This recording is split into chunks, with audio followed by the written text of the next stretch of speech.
Manifester est un droit, une liberté, manifester pour la paix au Proche-Orient, manifester pour dire son horreur de la guerre, son émotion, son indignation face à la souffrance des populations civiles palestiniennes de Gaza, et comment d'ailleurs ne pas partager cette émotion devant ces images insupportables de femmes, d'enfants victimes des bombardements.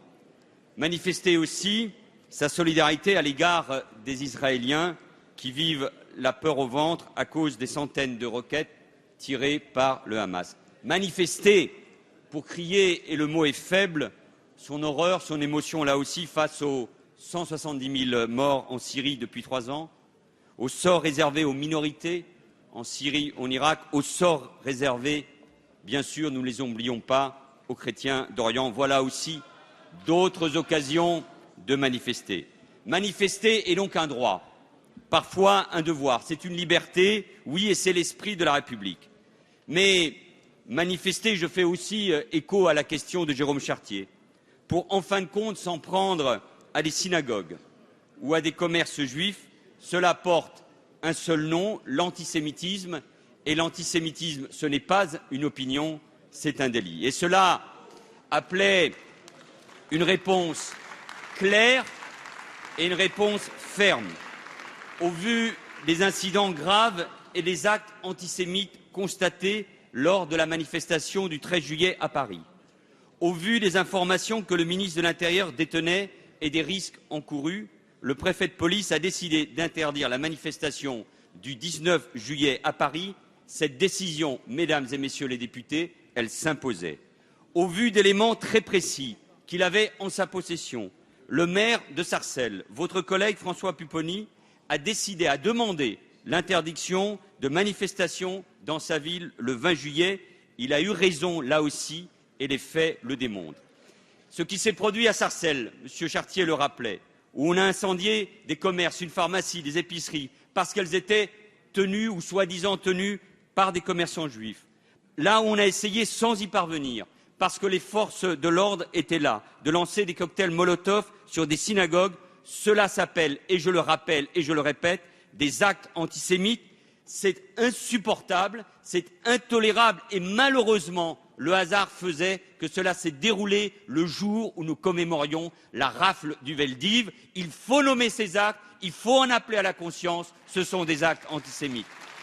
Mesdames et messieurs les députés, 4 manifestations, le ministre de l'Intérieur l'a rappelé, sur les 66 qui ont eu lieu ces derniers jours, ont été interdites pour des motifs parfaitement légitimes. Le ministre de l'Intérieur, dont je salue l'action, fera à chaque fois analyser par les préfets ces manifestations avec la plus grande attention. Rien ne peut justifier la violence à l'égard des forces de l'ordre, dont je veux saluer l'engagement, le professionnalisme et le sang-froid.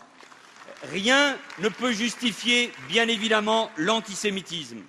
Et je veux m'adresser aussi à nos compatriotes, aux Juifs de France, qui vivent avec la peur et qui connaissent non seulement les morsures de l'histoire, mais aussi ce qui s'est passé ces dernières années, avec l'assassinat de Yann Halimi, avec les attentats de Toulouse et de Montauban, avec l'attentat récent commis par un Français au musée juif de Bruxelles. Chacun doit être pleinement conscient ici que des groupes radicaux, extrémistes, dans ces manifestations ou sur les réseaux sociaux, abritent derrière la mise en cause d'Israël un antisionisme de façade, c'est-à-dire tout simplement leur antisémitisme et la haine des Juifs. Il faut là aussi le dire et dire la vérité à ceux qui peuvent se retrouver dans ces manifestations.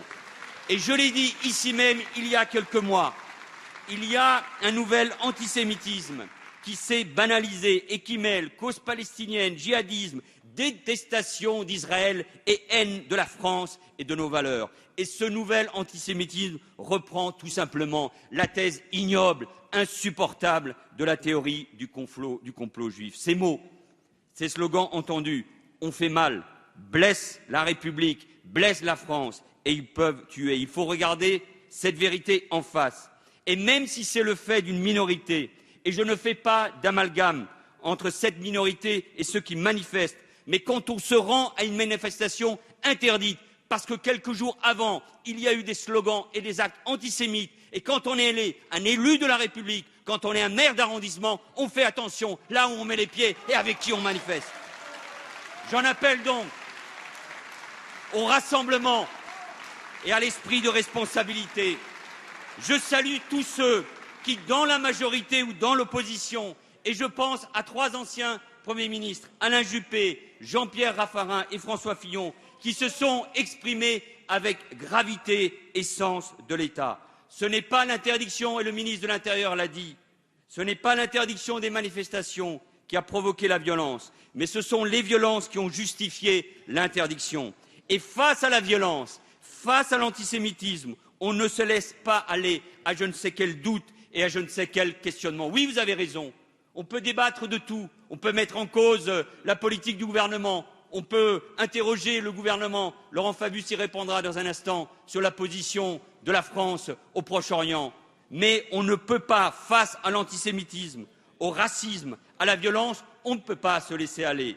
On tient avec fermeté, avec gravité. Les Français attendent que nous agissions dans l'unité et en faisant en sorte que nous nous initions. Il n'y a pas des communautés en France qui se divisent en fonction de ce qui se passe à l'extérieur. Il n'y a qu'une seule communauté, la communauté nationale, qui doit se retrouver autour de notre devise, donc de la fraternité, qui doit se retrouver autour de l'idéal de la France.